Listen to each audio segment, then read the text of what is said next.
I'm Tom Baker, this is Chasing Cars, and in today's video I'm going to explain why I think the new Skoda Octavia RS might just be the perfect do-everything family wagon.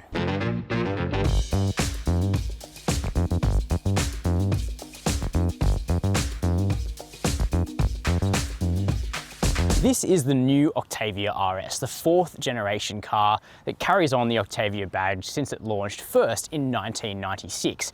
Now, the outgoing third generation shape was one of our favorites here on Chasing Cars, and the new fourth gen Octavia sits on the same MQB platform, but with plenty of improvements, as we'll see in today's video. Now, the RS is really the version of the Octavia to write home about, because under the bonnet, it basically has the mechanicals of a Volkswagen Golf GTI, including a proper limited slip diff on the front axle. So it should be quite a weapon out on the road. But the Octavia is also bigger and more sophisticated than ever. And in today's video, we're going to check out the interior, the boot space, and the driving dynamics to see whether this vehicle makes sense as it sits for just over 60 grand with everything included.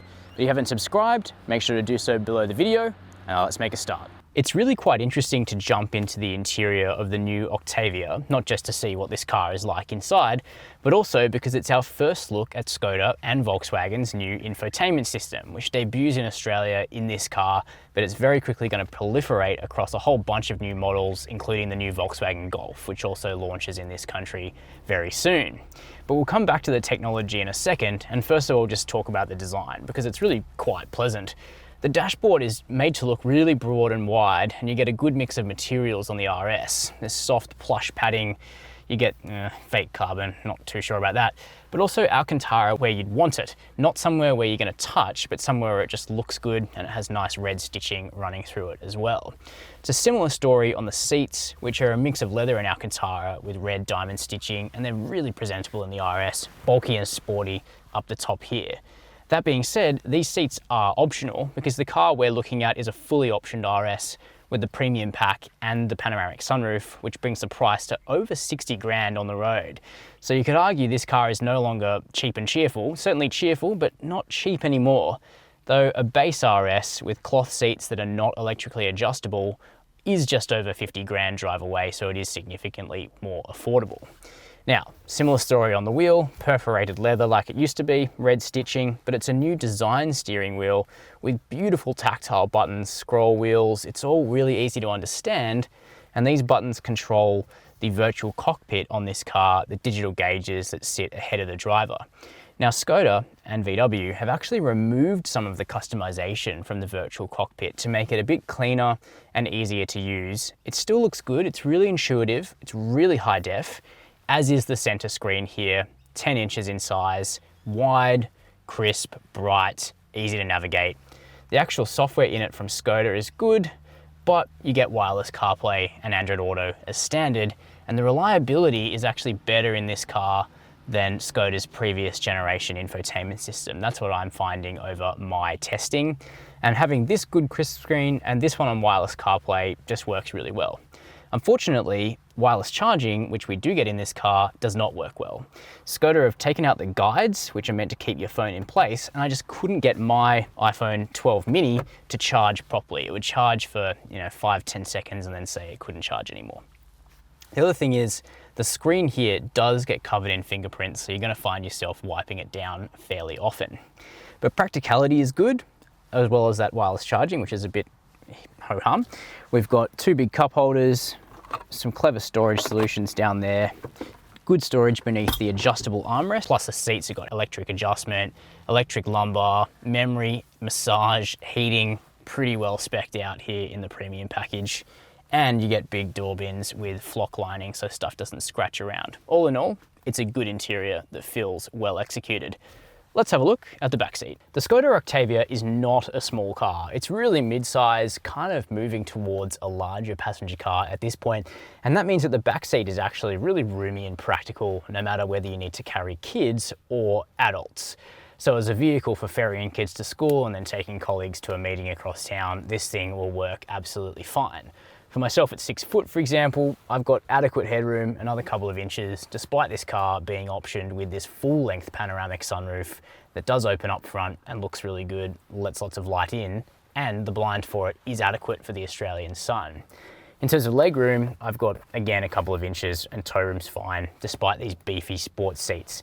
One comment though, for small children, these front seats, because they have such a shapely, sort of supportive nature to them, they do obscure your forward view a little bit, but it's not terrible. Now, air vents are standard back here. That's great for a hot country like Australia, but for cold winter days, you also get heated seats in the back row if you option the premium package on the RS. And there's heaps of USB-C ports around the car, including one on the rear vision mirror for a dash cam as well, which is something quite interesting. Also, on every Octavia wagon, you get these integrated sun blinds, which keep the sun off the face of little ones, which is a nice touch. What you don't get, sadly, despite this car costing over $60,000 as it sits drive away, is soft rear plastics. They revert to hard plastic, which is a bit of a disappointment, particularly when everything else in this cabin is actually really tactile and pleasant. Now, we do get a flip down armrest with 2 cup holders integrated into it and a pass through to the boot space as well. All that quilting and nice materials carry through here. Storage pockets on the back of the seats as well. So, you know, it really is quite adequate. Now, you might be thinking you need a third row if you've got a couple of kids, and of course, Skoda have the Kodiaq if you want to look at one of those instead. But if you buy an Octavia RS as a family car, it does give you an excuse to not have to carry other people's ratty children. So there's always that. Moving around here to the back of the Octavia RS, I think this is one of this car's best angles. And personally, I think this is a good looking wagon. I wasn't that convinced by the facelifted version of the outgoing Octavia with its quad headlights. I think this car is a bit of a return to form, and it looks good, especially in this velvet red color, though this is the most expensive color you can choose on any Skoda. Now, the wagon is super practical, particularly because they've lengthened the car by 30 mil compared to the previous gen. That has resulted in a slightly overlong rear overhang in my opinion, but I think you get used to the look, and it does mean the car has a huge boot. Power tailgate is standard across the range, and on the wagon it opens to reveal 640 litres of space, meaning this car has a more flexible boot than many SUVs, despite having much more car-like handling. Well, not even car-like handling, it is a car, it's not an SUV. Now, Skoda's net fetish continues here. They love a net. This car's got heaps of them. Nothing's gonna roll around that boot, that's for sure. We've got a nice sturdy base or mat for the base. We've got a good cargo cover, remote releases to drop those back seats down, hooks for everything. It's a good, clever boot. And of course you can close it with a power button right here, though sadly there isn't a dedicated button to lock the car from the boot. That's something that seems to be reserved to Volkswagens and Audis in the group, which is a little unusual. But one nice touch is that the Octavia actually has proximity access to all 4 doors on the body and the boot, whereas many cars at this price point in the wider group only have that feature on the front doors in the boot. So it makes it easy if you've got your hands full to get straight into the back of the car. Finally, before we jump in and drive the new Octavia RS, let's chat about how much this vehicle is going to cost you to run. Firstly, insurance. In the last 12 months, the median budget direct customer paid $900 to comprehensively insure a new Skoda Octavia. Of course, your premium will vary based on things like where you live, how you garage the car, your driving history, and other particulars.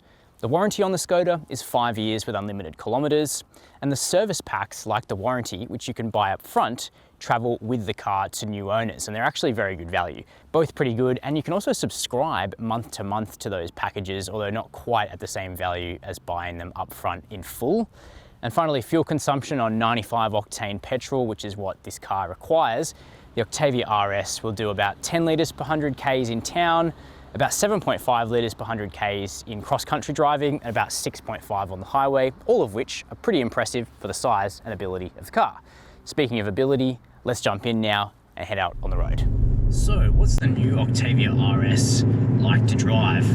Well, the old one was really good because it was comfortable at low speed in town when you're commuting, but then also really quite capable when you found a good road. And the good news is that the new 4th gen Octavia is just the same. And there also continues to be a bit of a split in the lineup that makes the RS the one to go for, at least for the time being. And that's because, well, the Octavia lineup kicks off with a pretty affordable 110 kilowatt 1.4 litre turbo, which is entirely serviceable. That car has a less sophisticated rear suspension setup. It's totally fine for, pretty much any type of driving, but the Octavia RS is a considerable upgrade, not just in power, but also in terms of how the car is suspended and how capable it is in more complicated corners on country roads where there's changing surfaces and changing gradients and whatnot. So if you care about driving and you want to buy a Skoda Octavia, it's worth stretching for the RS for many reasons. But of course the main one is what's under the bonnet. Volkswagen's EA888 engine, which has been in service for many years now, but the outputs continue to tick up. So it's 2 litres in displacement, 180 kilowatts of power and 370 newton meters of torque, at least for Australia, fed through a 7-speed wet clutch DSG transmission to the front wheels, although there is an electronically controlled, mechanically operating limited slip diff on the front axle, which really works. When you think you're going to get scrabble and wheel spin from the front end, perhaps when you're turning sharply and driving uphill out of a corner, you just don't. The diff is so much more tenacious than you expect it will be on the RS that you actually just find yourself building more and more pace in the corners, as you get to know the car better and better, which is always a really good feeling in a vehicle like this. It's a bit of a cliche to suggest it's a Golf GTI wagon, but that's kind of what it is, and that's kind of where the appeal of the Octavia RS wagon lies, and I think it does a really good job of it. However, it's a more comfortable car in a lot of ways than a Golf GTI as well. We've got a longer wheelbase, it just helps to cushion imperfections, particularly on the highway where the Octavia RS is just a really comfy cruiser. If you go for the premium pack, which is optioned on this car, you also get adaptive dampers with lots of settings. It's now sort of a slider as opposed to just a fixed 2 or 3 settings. And just the comfort side of normal is about right, I found, in the RS. That being said, if you do find a glistening piece of tarmac, going to sport, which is pretty stiff, works wonders and really controls the body motion of the Octavia RS. But going fully towards comfort, I found, makes the damping a little bit boaty, but you still have a slight sort of crashy element if the 19-inch wheels strike a bump or a pothole. So I found never really going fully comfort was good, but a blend makes a lot of sense. Now, there's also a fake sound plumbed into the cabin. Hopefully you can hear that. You're now able to turn it off completely, and if I do the same again, we just hear the perfectly respectable noise of the EA888. So thankfully there is quick access to get rid of that unnecessary sound. You can also customize throttle response, shift, steering feel, but I found that normal is pretty much right for almost everything, and you can tip the gearbox into sport just down here with this new shifter, quite a tactile unit. You've also got paddles behind the wheel, which are really obedient, and the dual clutch shifts very quickly and cleanly.